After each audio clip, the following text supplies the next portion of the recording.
बिस्मिल्लाहिर्रहमानिर्रहीम, अस्सलाम वालेकुम। मैं फैज़ान रिजवी और आप मेरे यूट्यूब चैनल और फेसबुक पे देख रहे हैं। आज 18 मई 2023 है, दिन है जी थर्सडे, जुमेरात का। 449 रोज़ आज मुकम्मल हो गए रूस और यूक्रेन के दरमियान जारी जंग को। आपने मिलियन डॉलर क्वेश्चंस तो बहुत सारे सुने होंगे। इस वीडियो के अंदर मैं आपको दिखाने वाला हूँ बिलियन डॉलर सेल्फी। ये बिलियन डॉलर सेल्फी क्या है और यूक्रेन और उसके इत्तेहादियों को ये सेल्फी बिलियन डॉलर में किस तरह से पड़ी, इस पर बाद में बात करेंगे। पहले मैदान जंग की सूरत हाल आपको बता दूं। आज भी दिन अच्छा नहीं था यूक्रेन के लिए। इस दिन का आगाज़ 449वें रोज़ का आगाज़ अच्छा नहीं हुआ।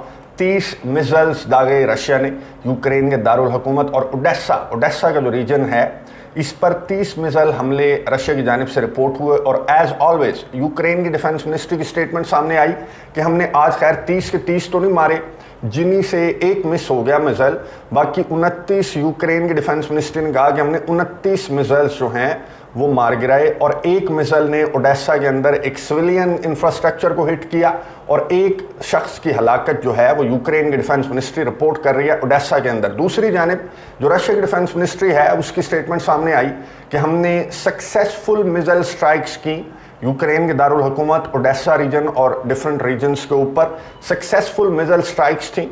और हमने जो टारगेट सेट किया था हम उसको सक्सेसफुली अचीव करने में कामयाब हो गए। रशिया की डिफेंस मिनिस्ट्री की स्टेटमेंट सामने आई। ये हर दफ़ा होता है।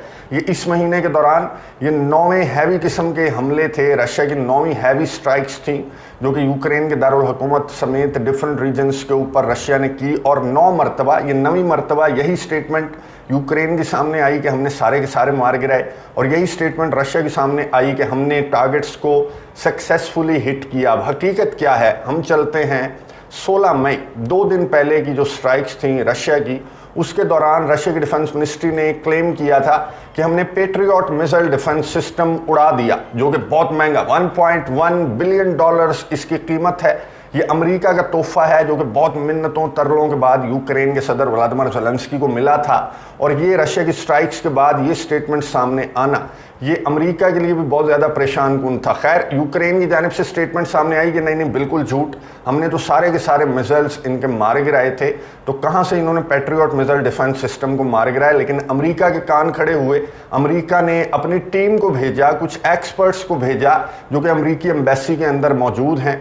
वो गए और इन्होंने जायज़ा लिया कि पेट्रियट मिसाइल डिफेंस सिस्टम क्या सलामत है या फिर इसको रशिया एक्चुअली तबाह कर चुका है। तो पता ये लगा, अमेरिका ने ये कहा कि डैमेज हुआ, patriot missile defence system damage हुआ। लेकिन अमेरिकी एक्सपर्ट्स ने कहा कि थोड़ा बहुत काम करना पड़ेगा, वर्किंग पोजीशन के अंदर है पेट्रियट मिसाइल डिफेंस सिस्टम, पूरी तरह तबाह नहीं हुआ। कुछ बैटरीज जो हैं वो इसकी तबाह हुई हैं। काफ़ी सारा एरिया घेरता है, इसका एंटीना भी होता है, बैटरीज भी होती हैं, काफ़ी सारे सिस्टम होते हैं। बड़ा लंबा चौड़ा एरिया जो है, ये महंगा तरीन डिफेंस सिस्टम जो है, ये लंबा चौड़ा एरिया भी घेरता है। तो इसकी मेंटेनेंस का काम बहुत ज़्यादा मुश्किल है।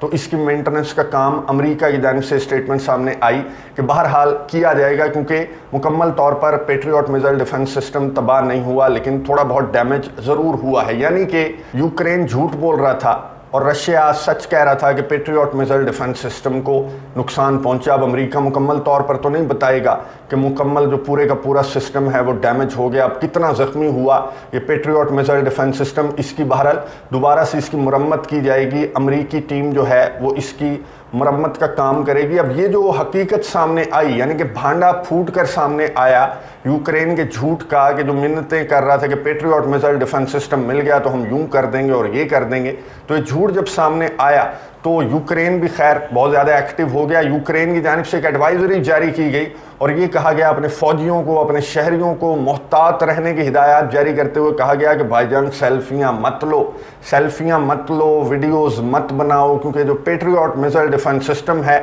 जो कि इनविंसिबल कहा जाता है अमेरिका की जानिब से। तो यूक्रेन की डिफेंस मिनिस्ट्री ने ये स्टेटमेंट जारी की, एडवाइजरी जारी करते हुए कहा कि आपकी सेल्फियों और वीडियोज़ की वजह से रशिया जो है वो इतने महंगे सिस्टम को तबाह करने में या डैमेज करने में कामयाब हो गया। अब ये जो आपको तस्वीर नज़र आ रही हैं, ये 6 व्लॉगर्स हैं, प्रो वॉर व्लॉगर्स हैं यूक्रेन के, कीव के, यूक्रेन के दारुल हुकूमत के, जिन्हें पकड़ा है यूक्रेन के इंटेलिजेंस ने। और ये वो व्लॉगर्स हैं जो कि सेल्फियां बनाते हैं जब यूक्रेन का एयर डिफेंस सिस्टम, ये आपको नज़र आ रहा होगा, ये वीडियोस भी कुछ सामने आई हैं जो कि इन व्लॉगर्स की जानिब से बनाई गई और ये सेल्फियों पर भी बनाते हैं, कैमरों पर भी बनाते हैं, और कुछ ने तो लाइव कैमरे जो हैं वो अपनी छतों पर जाहिर है फिक्स कर लेते हैं। जो व्लॉगर्स हैं, जब इस तरह का कोई वॉर की सिचुएशन हो, वॉर जोन हो, तो लाइव कैमरा जो है वो फिक्स कर दिया जाता है और वो लाइव यूट्यूब पर आपको अब भी अगर आप सर्च करें तो कीव लाइव आपको नजर आ जाएगा। तो इस तरह के कैमरे भी जब्त किए गए यूक्रेन के डिफेंस मिनिस्ट्री की जानिब से। और ये जो 6 व्लॉगर्स हैं, जिनमें से 3 खवातीन हैं, 3 मर्द हैं, इनको भी गिरफ्तार किया गया है और इन्हें 8 साल तक की कैद हो सकती है, क्योंकि इन्होंने बहुत महंगे सिस्टम की इंफॉर्मेशन अनइंटेंशनली या इंटेंशनली रशिया को दे दी, और रशिया इस महंगे एयर डिफेंस सिस्टम को तबाह करने में या डैमेज करने में कामयाब हो गया। तो यूक्रेन जो है अपने ही जो प्रो वॉर व्लॉगर्स हैं, प्रो वॉर ब्लॉगर्स हैं, जर्नलिस्ट्स हैं, उनके खिलाफ बड़ी सख्त किस्म की कार्रवाई कर रहा है, क्योंकि पराया माल है और फिर आगे से जवाबदेही भी तो होगी, आगे से सवाल पूछे जाएंगे और यूक्रेन को जवाब देना पड़ेगा कि मांगने की हद तक तो ठीक है, लेकिन इसकी हिफाजत भी तो करो। तो अमेरिका की जानिब से इस तरह के सवालात जो हैं क्लास ली जा रही है यूक्रेन की, इन अदर वर्ड्स के इतने महंगे सिस्टम की हिफाजत तो बहरहाल करनी थी ना। ऐसे फौजी तो नहीं रखते जो डिफेंस सिस्टम के साथ, टैंक्स के साथ सेल्फियाँ बनाते हैं। फौजियों का क्या करें, इनका तो सदर भी सेल्फी किंग है। ये जहाँ पर भी जाते, फील्ड के अंदर जाएं या फिर किसी से मुलाकात करने जाएं, फौजियों से हॉस्पिटल्स में जाएं, तो ये सेल्फी ज़रूर बनाते हैं। सेल्फी के बगैर जो है इनका दौरा भी मुकम्मल नहीं होता। तो इनकी तकलीद कर रहे हैं, इनको ही देख रहे हैं, इनके फ़ौजी भी, इनके व्लॉगर्स भी, इनके शहरी भी, और वो सेल्फियाँ बनाते हैं, वीडियोज़ बनाते हैं, जिसकी वजह से ये $1.1 बिलियन का वो तबाह हो गया अमेरिका का। और ये जो कीव के व्लॉगर्स हैं, प्रो वॉर व्लॉगर्स, ये भी बेचारे साथ रगड़े गए, लेकिन अभी बहुत लिहाज किया यूक्रेन ने, क्योंकि यूक्रेन के ब्लॉगर्स हैं, यूक्रेन के जर्नलिस्ट्स हैं, इनका यूक्रेन ने बहुत लिहाज किया। यूक्रेन के स्पाई चीफ ने एक इंटरव्यू देते हुए कहा कि जितने भी प्रो वॉर व्लॉगर्स मारे गए या फिर प्रो क्रेमलिन जो बंदे हैं वो मारे गए इस जंग, इस ऑपरेशन के दौरान, वो हमने मारे हैं। ये जो आपको तस्वीर नज़र आ रही है, डारिया डुगीना, ये प्रो वॉर जर्नलिस्ट थी, प्रो क्रेमलिन जर्नलिस्ट थी, जिन्हें बम धमाके में उड़ाया, इनकी गाड़ी में बम नस्ब किया गया था और ये मारी गई उस हमले में जिसका इल्ज़ाम रशिया ने यूक्रेन पर आयद किया था। फिर ये आपको याद होगा, अभी जो है वो एक कैफ़े के अंदर एक धमाका हुआ था जहां पर ये प्रो वॉर जो जर्नलिस्ट था रशिया का, ये भी मारा गया। तो स्पाई चीफ यूक्रेन के, उन्होंने एडमिट किया कि इसको भी हमने मारा। फिर ये जो तीसरा बंदा है, इसको भी ऑलमोस्ट यूक्रेन मार चुका था, लेकिन इसका ड्राइवर मारा गया। इसकी गाड़ी में जब बम फटा तो इसका ड्राइवर मारा गया और ये बंदा महफूज रहा। तो जो स्पाई चीफ हैं यूक्रेन के, उन्होंने एडमिट किया कि हाँ, हमारे निशाने पर ये प्रो वॉर जर्नलिस्ट्स भी हैं, प्रो क्रेमलिन जितने भी बंदे हैं वो हमारे निशाने पर हैं। और गुज़िश्ता दिनों जो यूक्रेन के स्पाई चीफ हैं, उन्होंने एक इंटरव्यू के दौरान एक स्टेटमेंट दी, जिसे क्रेमलिन के तर्जमान दिमित्री पेस्कोव ने इस पर बहुत ज़्यादा मजम्मत की थी कि किस तरह की स्टेटमेंट हुई। इस बंदे ने स्टेटमेंट देते हुए कहा था कि जितने भी रशियंस हैं वो हमारा टारगेट हैं पूरी दुनिया के अंदर। खैर, इसने फिर यू टर्न ले लिया था कि मेरी मुराद थी कि वो रशियंस जो कि जंग को पसंद करते हैं, जंग को भड़का रहे हैं, व्लादिमीर पुतिन को पसंद करते हैं, तो वो रशियंस हमारा टारगेट हैं, चाहे वो दुनिया में कहीं भी हों। इसके साथ साथ रूस के सदर व्लादिमीर पुतिन और येवगेनी प्रिगोजिन जो वागनर के चीफ हैं, वो भी यूक्रेन के स्पाई चीफ ने इंटरव्यू के दौरान कहा कि ये भी हमारा टारगेट है। लेकिन जो क्रेमलिन के ऊपर हमले हुए थे, जो ड्रोन हमले हुए थे, उससे हमारा कोई ताल्लुक नहीं। उससे ताल्लुक होगा तो रशियंस का ताल्लुक होगा, क्योंकि यूक्रेन के स्पाई चीफ ने कहा कि मैं आपको बता दूं कि जितने भी बंदे हमने मारे, रशिया के जो प्रो वॉर जर्नलिस्ट थे, डारिया डुगीना थी, डिफरेंट जो बंदे थे जो हमने मारे, वो हमने नहीं मारे बल्कि रशियंस ने मारे हैं। और वो हमारे लिए काम कर रहे हैं, क्योंकि वो व्लादिमीर पुतिन और उनकी पॉलिसी से मुत्तफिक नहीं हैं, वो उनकी पॉलिसीज़ के ख़िलाफ़ हैं, तो हम उन्हें कैश कर रहे हैं और वो हमारे लिए काम कर रहे हैं। मैंने गुज़िश्ता वीडियो के अंदर आपको दिखाया कि CIA ने किस तरह से एक वीडियो जारी करके रशियन सिटीजन्स को मुखातिब करते हुए कहा कि हमारे लिए काम करो, हमारे से राबता करो। ओपनली अपने ऑफिशियल YouTube चैनल पर भी, अपनी ऑफिशियल वेबसाइट के ऊपर भी ये वीडियो जारी करके CIA ने रशियंस को खुलेआम रशियन शहरियों को कहा कि तुम अगर अपने सदर से तंग हो, अपने मुल्क से तंग हो, अपनी इकॉनमी से तंग हो, इस जंग से तंग हो,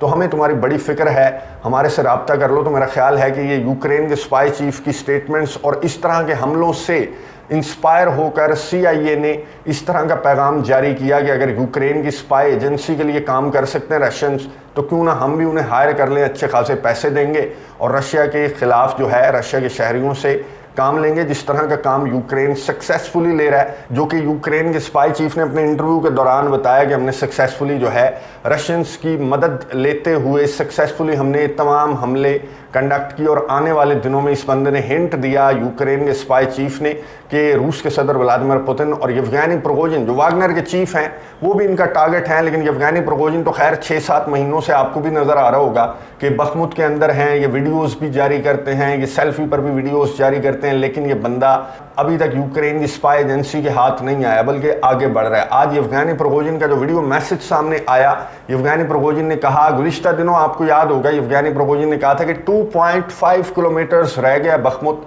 बाकी हम पूरा कंट्रोल कर चुके हैं, 2.5 किलोमीटर रह गया और ये 2.5 किलोमीटर हम आने वाले दिनों में कंट्रोल कर लेंगे। तो आज येवगेनी प्रिगोजिन ने कहा कि 1.85 किलोमीटर्स रह गया है, बाकी हम आने वाले दिनों में कंट्रोल कर लेंगे। यानी कि बखमुत के अंदर वागनर के जो फाइटर्स हैं वो आगे की जानिब बढ़ रहे हैं। लेकिन यहाँ पर येवगेनी प्रिगोजिन ने, वागनर के चीफ ने, फिर से रशिया की डिफेंस मिनिस्ट्री, रशिया के फौजियों की बुराई किए बगैर तो खैर इनका कोई भी वीडियो मैसेज कंप्लीट नहीं होता। तो इस वीडियो मैसेज में भी येवगेनी प्रिगोजिन ने रशिया के फौजियों की बुराई की, अपने फाइटर्स की तारीफें की और ये कहा कि रशिया के फौजी तो भाग खड़े हुए थे, मेरे फाइटर्स ना होते तो हम आगे की जानिब ना बढ़ते। लेकिन हकीकत ये है, जो कि इंटरनेशनल मीडिया भी रिपोर्ट कर रहा है, मगरबी मीडिया भी रिपोर्ट कर रहा है, रशियन मीडिया तो कर ही रहा है, ये जो वीडियो आपको नजर आ रही है ये बखमुत की वीडियो है, जहां पर रशिया ने कुछ स्ट्राइक्स की हैं, कुछ मिसाइल्स दागे हैं और इस वजह से वागनर के जो फाइटर्स हैं वो आगे बढ़ने में कामयाब हुए हैं। ये वीडियो आपको नजर आ रही होगी, रशिया की वीडियो, सिर्फ बखमुत के अंदर नहीं बल्कि यूक्रेन के डिफेंस मिनिस्ट्री ने बताया कि गुज़िश्ता 24 घंटों के दौरान जो खैरसन रीजन है वहां पर 90 हमले रशिया के रिपोर्ट हुए हैं। और रशिया का टारगेट क्या है आजकल? रशिया का टारगेट है वो असलहा, गोला बारूद जो यूक्रेन के इत्तेहादी यूक्रेन को प्रोवाइड कर रहे हैं और सक्सेसफुली टारगेट कर रहा है। मैंने आपको एक वीडियो दिखाई थी, आपको नजर आ रही होगी। इस वीडियो में आपने देखा कि किस तरह से जो डिप्लीटेड यूरेनियम वाला गोला बारूद है जो यूके की जानिब से प्रोवाइड किया गया था यूक्रेन को, वो भी इसी महीने रशिया ने ये जो 9 स्ट्राइक्स की हैं हैवी किस्म की यूक्रेन के डिफरेंट रीजन्स के ऊपर, तो उसके दौरान एक तो डिप्लीटेड यूरेनियम वाले टैंक, असलहा, गोला बारूद जो है वो तबाह हुआ। फिर patriot missile defence system, $1.1 billion का ये पेट्रियट मिसाइल डिफेंस सिस्टम, ये भी अब काम करने के काबिल नहीं रहा जब तक अमेरिका की टीम इसे आकर मुरम्मत नहीं कर लेती। और मैं आपको बता दूं, अमेरिका की जानिब से एक और स्टेटमेंट सामने आई कि हमें गम पेट्रियट मिसाइल डिफेंस सिस्टम का नहीं है, बल्कि हमें गम है उस क्रू का जिसे हमने महीनों ट्रेनिंग दी थी इस डिफ़िकल्ट मिसाइल डिफेंस सिस्टम को ऑपरेट करने के लिए। अच्छी खासी 8-10 बंदों की टीम चाहिए होती है जिसे हमने महीनों ट्रेनिंग दी थी। तो एक भी बंदा अगर मरा है तो ये बहुत बड़ा नुकसान है, उसके लिए फिर हमें दोबारा से ट्रेनिंग देना पड़ेगी, पूरे फौजियों को, पूरे क्रू को हमें तैयार करना पड़ेगा। और इतना टाइम यूक्रेन के पास नहीं है जितनी तेज़ी से रशिया आगे की जानिब बढ़ रहा है। तो दिनों दिनों में रशिया तमाम के तमाम जो तोहफे तहाइफ हम यूक्रेन को प्रोवाइड कर रहे हैं तो रशिया उन्हें तबाह कर देगा, जलाकर राख कर देगा। तो इतना टाइम हमारे पास नहीं है कि हम पेट्रियट मिसाइल डिफेंस सिस्टम पर फिर महीनों ट्रेनिंग दें यूक्रेन के फौजियों को और फिर पेट्रियट मिसाइल डिफेंस सिस्टम मैदान में लेके आए और वो सेल्फियों की नज़र हो जाए। तो अमेरिका की जानिब से खैर ये स्टेटमेंट भी सामने आई कि वक्त कम है और मुकाबला सख्त है, लेकिन यूक्रेन के जो इत्तेहादी हैं वो वक्त कम और मुकाबले सख्त वाले नज़र नहीं आ रहे। जिस तरह की स्टेटमेंट्स उनकी सामने आ रही हैं, यूक्रेन के सदर, आपको मालूम है कि वो मुतअद्दिद ममालिक का उन्होंने दौरा किया और मकसद एक था, F-16 फाइटर जेट्स। अब यूके और जर्मनी की जानिब से काफ़ी राबते हुए इनके, और आखिर जो स्टेटमेंट सामने आई वो ये स्टेटमेंट सामने आई कि अमेरिका बहादुर, व्हाइट हाउस पर हमने छोड़ दिया फैसला, व्हाइट हाउस ग्रीन सिग्नल देगा तो हम जो F-16 फाइटर जेट्स हैं वो यूक्रेन को प्रोवाइड कर देंगे, वरना हमारी माजरत है। और मेरे ख्याल में व्हाइट हाउस की जानिब से आने वाले दिनों में ग्रीन सिग्नल व्हाइट हाउस की जानिब से F-16 पर भी दे दिया जाएगा, क्योंकि जो CIA इस तरह की वीडियोस जारी कर सकता है, खुलेआम रशिया को चैलेंज कर सकता है, उसके शहरियों को हायर कर सकता है, तो फिर वो F-16 क्यों नहीं प्रोवाइड कर सकता? तो F-16 भी आने वाले दिनों में जो है वो अमेरिका की जानिब से यूक्रेन को प्रोवाइड कर दिए जाएंगे। लेकिन तब तक यूक्रेन के सदर व्लादिमीर ज़ेलेंस्की जो हैं वो अपने तोहफे तहाइफ, असलहा, गोला बारूद जलवाते रहेंगे, तबाह करवाते रहेंगे, लेकिन यूक्रेन काउंटर ऑफेंसिव तब तक स्टार्ट नहीं करेगा जब तक F-16 उसे नहीं मिल जाते। फिर यूक्रेन के सदर ये समझते हैं कि उनकी तैयारी मुकम्मल हो जाएगी, लेकिन यूक्रेन के सदर व्लादिमीर ज़ेलेंस्की के जो एलाइज हैं वो कहीं और ही मसरूफ़ हैं। वो भारत के साथ, एक तो भारत के साथ उलझे हुए हैं कि भारत का ऑयल हम नहीं लेंगे क्योंकि रशिया का का ऑयल घूम फिर कर यूरोप के अंदर आ रहा है। तो इस पर भारत के जो सुब्रमण्यम जयशंकर हैं, भारत के एक्सटर्नल अफेयर्स के मिनिस्टर, उन्होंने आज एक स्टेटमेंट जारी करते हुए कहा कि ये जो बातें जोसेफ बोरेल की जानिब से की जा रही हैं तो ये कोई रशियन ऑयल नहीं है। हम क्रूड ऑयल लेते हैं रशिया से, लेकिन वो रिफाइन होता है भारत के अंदर और फिर जहां पर भी इंटरनेशनल मार्केट्स के अंदर जाता है तो उसे रशियन ऑयल कंसीडर नहीं किया जाना चाहिए। फॉर एग्जांपल कि हम किसी मुल्क से टमाटर ले लेते हैं, फिर टमाटरों का हम टमाटो केचप बना लेते हैं अपने मुल्क के अंदर, फिर वो हम किसी भी मुल्क को देंगे तो क्या वो टमाटो केचप पाकिस्तान का शुमार होगा या उस मुल्क का शुमार होगा जिससे हमने टमाटर लिए। तो सुब्रमण्यम जयशंकर जो है वो इसी टेक्निक से समझा रहे थे कि ये रशिया का क्रूड ऑयल था, हमने रिफाइन किया और जहां मर्जी हम इंटरनेशनल मार्केट में दें तो उसे रशिया का ऑयल कंसीडर नहीं किया जाना चाहिए। लेकिन खैर यूरोप की जानिब से खबरें कुछ अच्छी नहीं है। यूरोप जो है वो जो इंडिया का ऑयल है उसको मुकम्मल तौर पर बायकॉट करने वाला है। इस सिलसिले में इंडिया के साथ अब बातें भी की जाएंगी, कुछ मीटिंग्स भी तलब की गई हैं यूरोपियन कंट्रीज़ की जानिब से, यूरोपियन यूनियन की जानिब से, जिनमें ये मुद्दा जो इंडिया का ऑयल है उसका मुद्दा उठाया जाएगा। इसके अलावा G7 की मीटिंग जो समिट है उसमें यूक्रेन के सदर को मदऊ किया जा रहा है। इस तरह की सैंक्शंस की बातें की जा रही हैं, ना सिर्फ रशिया पर बल्कि रशिया के जो क्लोजेस्ट एलाइज हैं बेलारूस, इंडिया, चाइना, इन पर भी सैंक्शंस को डिस्कस किया जाएगा।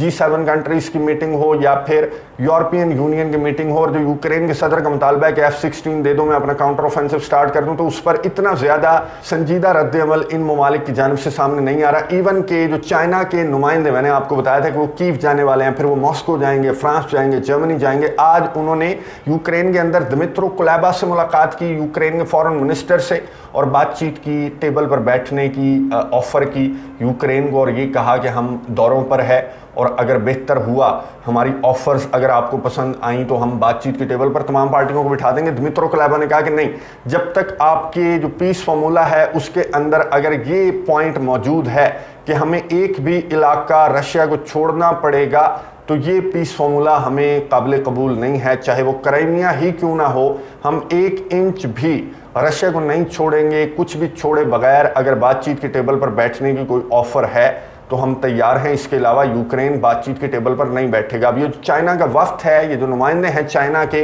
ये अब जाएंगे मॉस्को, फिर ये डिफरेंट कंट्रीज़ का, यूरोप के डिफरेंट कंट्रीज़ का दौरा करेंगे और वहाँ पर तमाम पार्टियों को कायल करने की कोशिश करेंगे कि वो बातचीत की टेबल पर बैठ जाएं। लेकिन मेरी अंडरस्टैंडिंग मुताबिक जैसा कि यूक्रेन का रद्द-ए-अमल सामने आया, इसी तरह का रद्द-ए-अमल जो है वो रशिया का भी सामने आएगा कि जब तक ये 4 इलाके और क्राइमिया मुझे नहीं छोड़ता यूक्रेन, तब तक मैं ऑपरेशन, ये जंग जो है अपने अहदाफ को हासिल करने तक जारी रखूंगा। तो यहाँ पर डेडलॉक है और मेरे ख्याल में चाइना क्या, जो साउथ अफ्रीका का वफ्द आने वाले दिनों में पहुँचने वाला है, कीव और मॉस्को का दौरा करने वाला है, वो भी पता नहीं कौन सी जादू की छड़ी लेकर आएगा। लेकिन अफ्रीका कॉन्फिडेंट है। अफ्रीका ये कहता है कि हमारा जो पीस इनिशिएटिव है, हमारा जो पीस फार्मूला है, वो तमाम पार्टियों के लिए बेहतरीन साबित होने वाला है। अब देखते हैं कि अफ्रीका का पीस फार्मूला किस हद तक बेहतरीन साबित होगा। दोनों पार्टियों के लिए नज़र रखेंगे, आपको अपडेट्स देता रहूँगा। अगली वीडियो तक के लिए इजाज़त दीजिए। अल्लाह हाफ़िज़।